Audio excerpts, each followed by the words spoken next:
Spies in Disguise is a film that follows two characters, Walter Beckett and Lance Sterling, and they go on an adventure together to bring down a supervillain. But what makes this adventure really exciting is they're two very different people.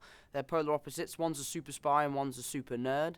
And the super spy is turned into a pigeon, and the super nerd, which is me, I always seem to play the nerd, has to kind of step up and help him save the day and learn to be a spy.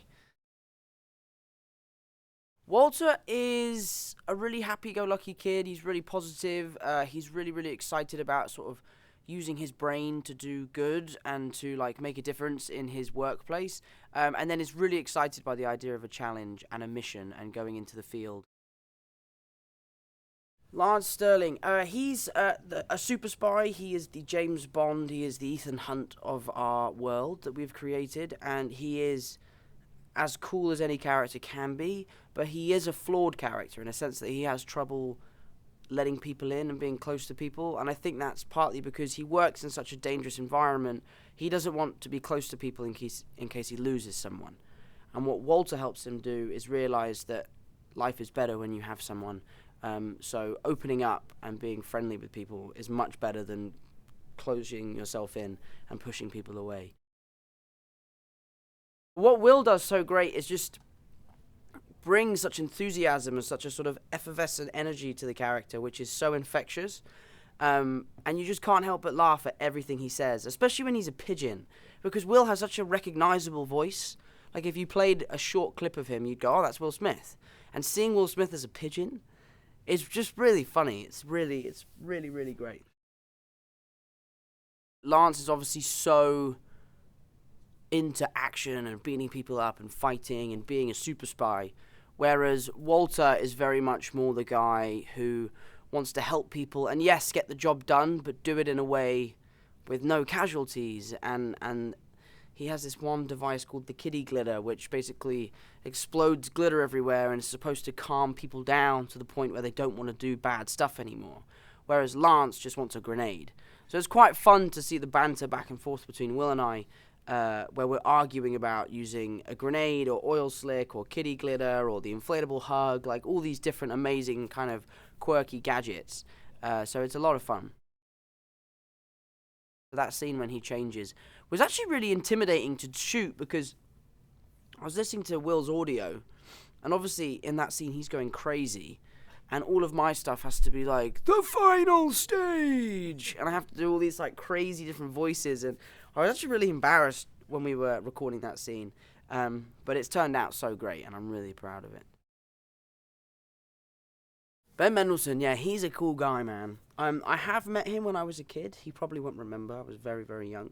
But I've always been a fan of his, you know, and I was really, really chuffed when I found out that he was going to play the villain. Obviously, him and I have kind of worked together in the Spider-Man world.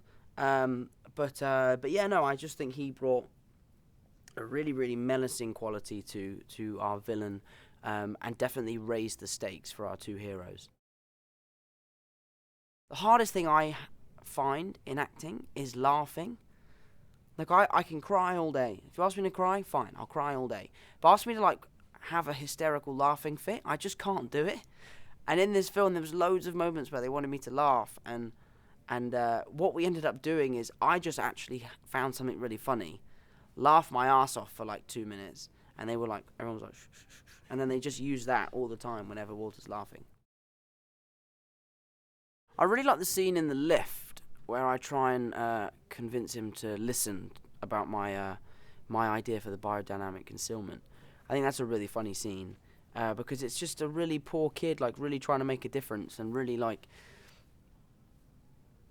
looking up to his hero, and his hero shoots him down. And what's so nice about that scene is it's such a full circle moment when they become best buds and a teammate. So it's a nice sort of tee off to start the relationship.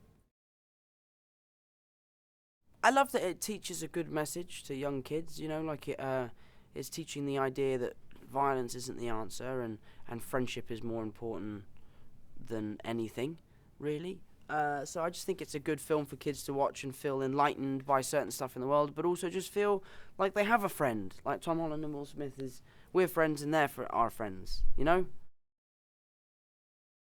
The unexpected benefits of being a pigeon. You can fly. That would be super helpful.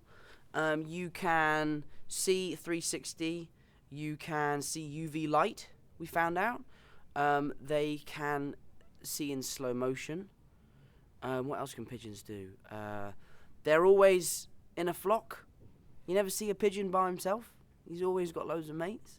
What else? What else is good about being a pigeon? I guess you'd have a headache all the time, though, from doing that. And you also are a bit gross. Pigeons are a bit rats with wings. But there are some nice pigeons. Where my grandparents live, I broke my heart recently when I found out that what I'd been hearing all my life wasn't actually owls. It was pigeons. I thought they're like, outside my grandparents' house was owls. And I've been telling everyone for years, like, oh yeah, they have owls everywhere. But it's not. They're just pigeons.